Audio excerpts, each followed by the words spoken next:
Hey, it's Jack out here. I got you this this field. You're welcome. You might be able to see this plane. That's cool. That's cool, right?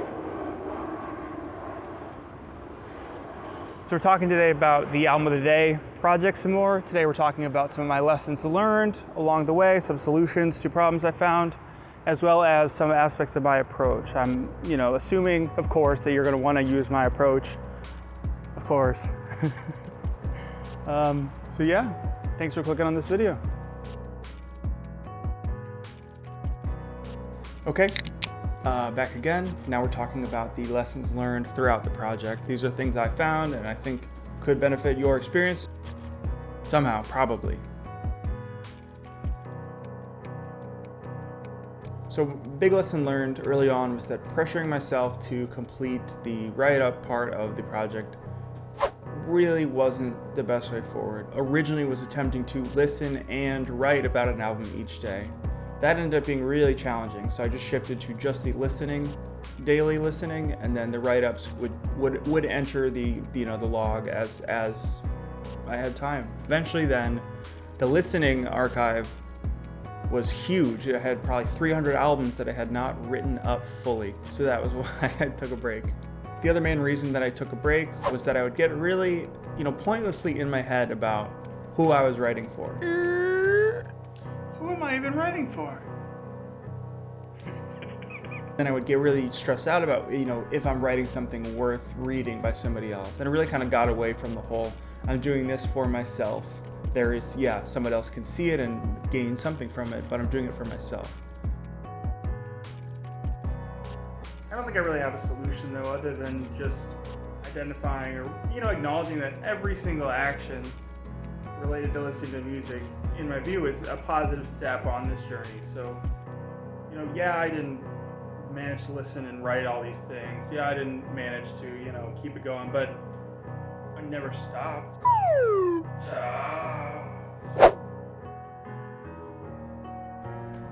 Another interesting thing I found was the danger of observing music publication, people reviewing music, other people reviewing music, assigning numerical or stars or some kind of value system to the stuff you're listening to. The lead-in from a music reviewer expressing their beliefs really wasn't necessarily the best way to get into it. I can think of a lot of albums where I reviewed it, almost, I don't review, right? I just listen and document. I found a lot of situations where if I read a review and listened to an album that had a negative review, I would, have my lens kind of negatively warped as well. We'll just cut that part off. I had a lot more recorded talking about my perspective on music criticism, music, ranking, value systems, assigning numerical scores, kind of just the difficulty in being able to draw something meaningful from a number, from a star count. There's obviously a lot to that, and we'll just keep going. I found it much more rewarding, and I would really recommend to go into pretty much anything you listen to as blind as possible. So, right, you can, knowing as little or as few details as to what you should feel or what you should understand. When you're exploring the interconnectedness, you'll discover, oh, that's related to that because of that, or that's based on that. Like, there's certain, obviously good lenses and good lead-in, good stuff to know, but I found a lot of times repetition is pretty fundamental to my enjoyment of music. I'm just a pattern lover, right? In a good way. That's a good thing. But I found that pretty much any music that I explored in this project, after listening to the album 2 or 3 times, maybe more, definitely more for some, I really would enjoy it. Like, there was very few albums that the repetition, the repeated listen-throughs were not more and more rewarding. Unless my lens was poisoned by some external opinions, I usually was able to make it through. Or if it was listen to it a couple years later, you revisit it, you're not enjoying it, that's growth, that's expansion, right? So we do appreciate that as well.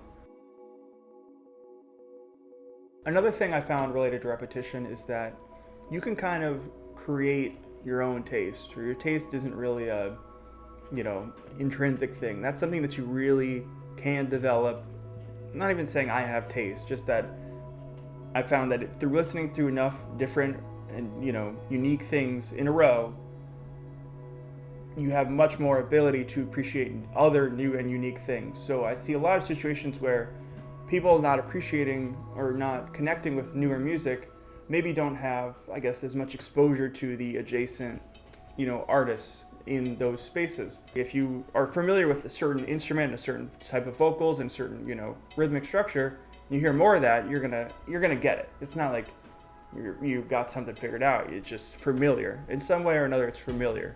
So that was, I think, a constructive thing to identify, that I can improve over time my appreciation of things that previously were, you know, immediately unenjoyable to me.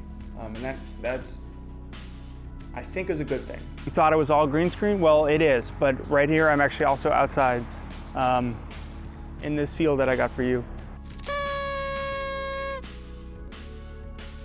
So as far as the general approach, there I've got 3 main recommendations for you.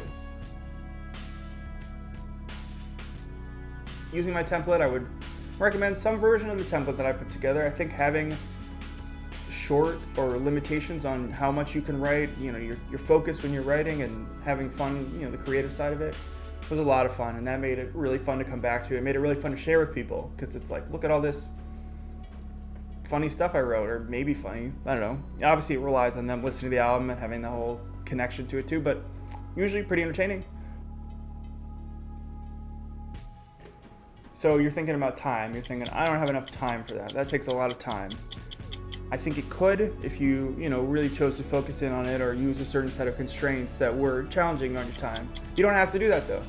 One thing I found was that varying the setting and the kind of environment and headspace and time of day I was in while listening really expanded on, you know, how I connected with music. Obviously I'm walking to class, or I'm riding a bike, or I'm driving the car. I'm gonna be, you know, thinking about different things.